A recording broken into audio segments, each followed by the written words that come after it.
A reading from the Holy Gospel according to St. Matthew.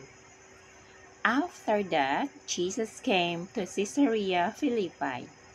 He asked his disciples, "Who do people say the Son of Man is?"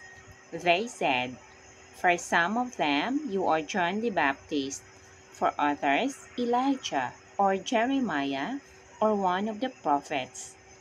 Jesus asked them, "But who do you say I am?" Peter answered, "You are the Messiah, the Son of the living God." Jesus replied, "It is well for you, Simon Bar-Jonah, for it is not flesh or blood that has revealed this to you, but my Father in heaven.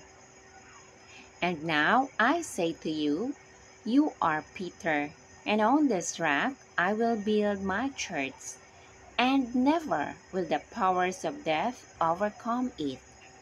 I will give you the keys of the kingdom of heaven.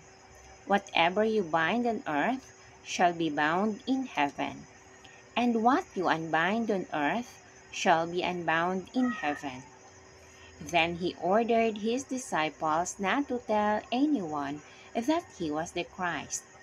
From that day, Jesus began to make it clear to his disciples that he must go to Jerusalem, that he would suffer many things, the Jewish authorities, the chief priests, and the teachers of the law, and that he would be killed and be raised on the third day.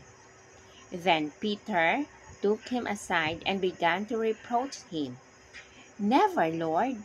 No, this must never happen to you." But Jesus turned to him and said, "Get behind me, Satan! You are an obstacle in my path. You are thinking not as God does, but as people do."